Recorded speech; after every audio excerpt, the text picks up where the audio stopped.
Is the video game curse real? Welcome back, my fellow gamers. This is Top 10 Gaming, and I'm your host, Amanda McKnight. With the Mortal Kombat remake slated to release this year, and previous films like Detective Pikachu and Sonic in our immediate rear view, it got us wondering about the state of video game movies and the rumored curse that comes along with them. It's believed that all video game films are doomed to fail because of this unspoken curse. And while we've seen films like Sonic seemingly escape that expected box office failure, there are many in the past who have fallen prey to it. Join me as we count down the top 10 worst video game movies of all time. Let's get to it. Number 10, Warcraft. To start us off, we have Warcraft, based on the popular MMORPG World of Warcraft. And the funny thing is, this isn't even one of the worst movies out there based on a video game. In fact, although I wanted to acknowledge how big the hype was and how mediocre the film seemed in comparison, this film actually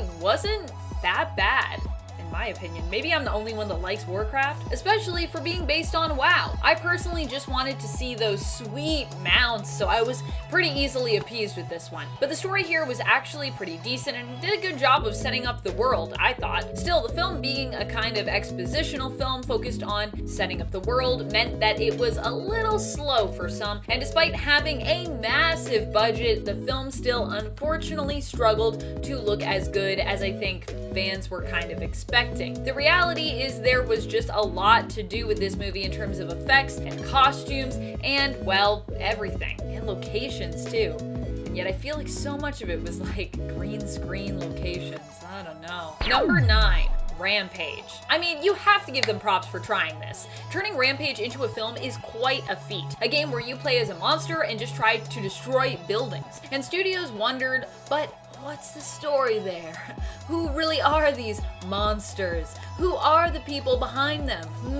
The Rampage film came out in 2018, and while it didn't escape the video game curse, it didn't actually do terribly, being about on par with Warner Brothers' attempt to reboot the famous video game franchise turned film series Tomb Raider, released the same year. Still, it's really hard to make a game about a group of monsters destroying buildings and turn it into something successful. I mean, Godzilla is an established film franchise about just that, and even those films have their problems and struggle from time to time. Or, I mean, most of the time, in my experience. Number 8, Max Payne. I gotta say, 20th Century Fox has a lot of explaining to do when it comes to video game movies. They seem to be responsible for a lot of these lackluster video game franchise films. Although, to be fair, they've also made a lot of good films besides, but jeez. Can we also just remember that the 2008 Max Payne film also featured Mark Wahlberg and Mila Kunis, and even still was unable to succeed?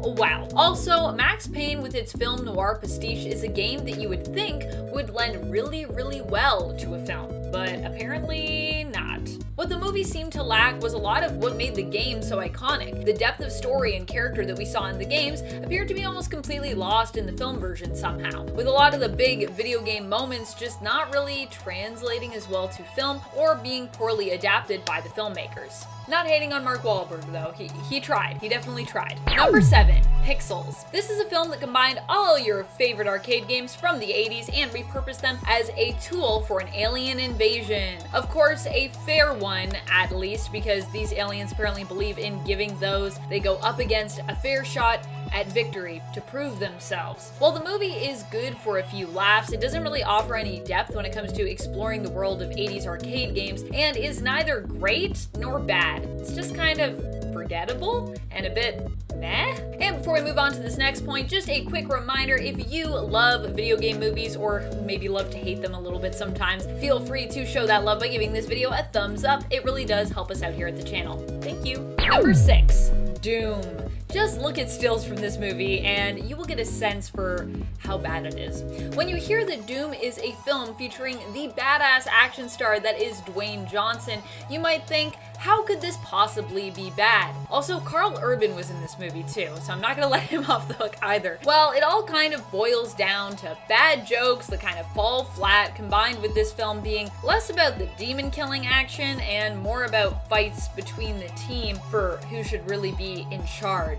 Misdirected machismo that ended up making the film a massive flop. If only that machismo had gone where it was needed, then it would be really good, I think. Or at least it would be better than it was. Number 5, Mortal Kombat Annihilation. Annihilation. I will give the first 90s Mortal Kombat a pass because it has kind of become for many a camp-filled sort of cult classic, but I cannot possibly give you its follow-up, Mortal Kombat Annihilation, the sequel. This film just went way too far without enough self-awareness. Within the first few seconds, I think you'll feel what I'm feeling when it comes to Annihilation. Those 90s effects though, like what is happening? Well, the plot for the first film seemed to acknowledge the ridiculousness of sort of the whole premise of the story. This follow-up doesn't really do any of that, and it actually takes itself more often than not far too seriously. And I understand that they were trying to do like the actual sequel story, which is good, but yeah, it did not translate. I understand they were also trying to make this thing feel just like a way more epic probably in comparison to the first movie, but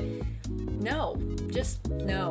Number 4, Prince of Persia: Sands of Time. As much as I like Jake Gyllenhaal as an actor, I feel like the choice to cast him in the Prince of Persia movie as the main character, Dastan, the Prince of Persia, was maybe not the best choice, especially as he also seemed to struggle with his British accent throughout the whole thing.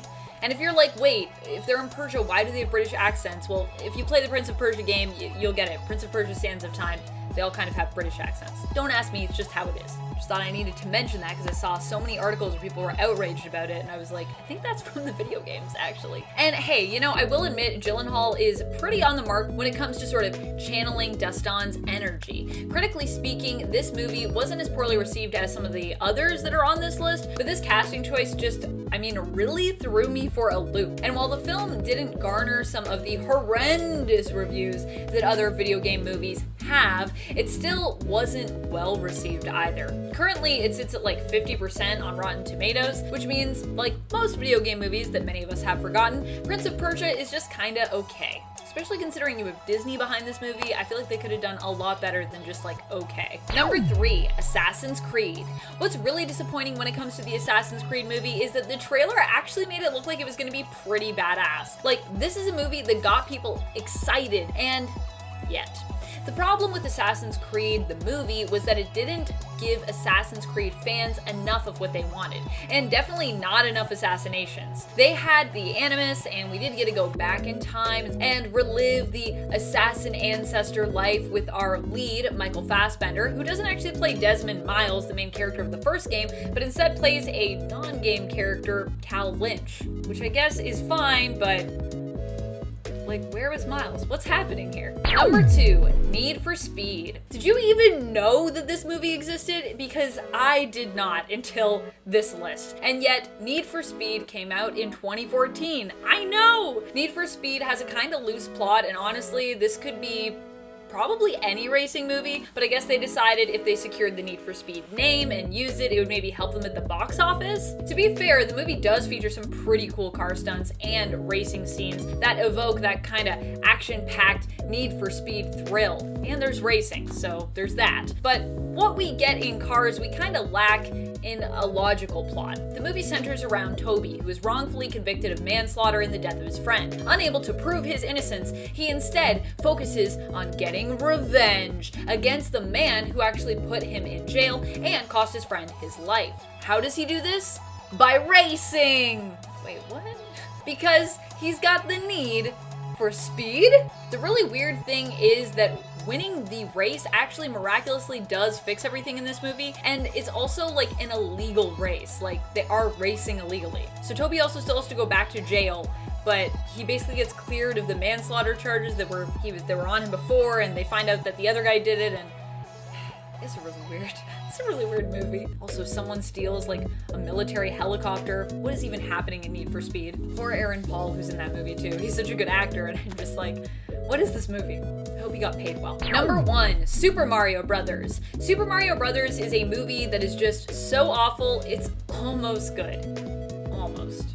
Not quite. For most people, it still manages to miss that mark when it comes to being a cult classic, so bad that it becomes good. This is a movie based off of a video game franchise for children that completely fails to try and make a story or characters that are child-friendly. All the creatures from the game turn into horrific, monster-like versions of themselves that will haunt your nightmares. Yet somehow, despite the fact that Super Mario Bros. Premise involves a loopy story revolving around the question, what if the meteor that killed the dinosaurs could take you to another dimension? It still managed to somehow attract talented actors like John Leguizamo, what is he doing in this movie, and convince him to run around in overalls while playing Luigi. But also John Leguizamo's Luigi is pretty great. Seriously, whoever the casting director was, they must be some kind of miracle worker to have gotten some of these actors in the room. Like, I don't know how they convinced them to even read for this project. It's so, like, off the wall weird. Hopefully these people got paid well. What do you think are some of the worst and best video game movies of all time? Do you think recent films have managed to break the curse? Are you excited for the newest Mortal Kombat film? Let us know in the comments below. And speaking of comments, it is time to turn to some comments from one of our latest videos,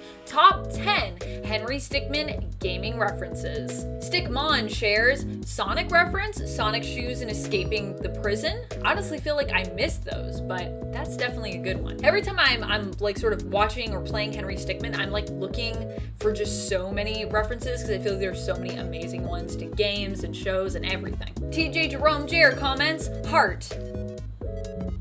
Heart to you too. Nacho Dust Gaming writes, hello! Hello to you too. And that's all the time we have for comments today. This has been Top 10 Gaming, and I'm your host, Amanda McKnight, reminding you to keep on gaming on. Pew pew!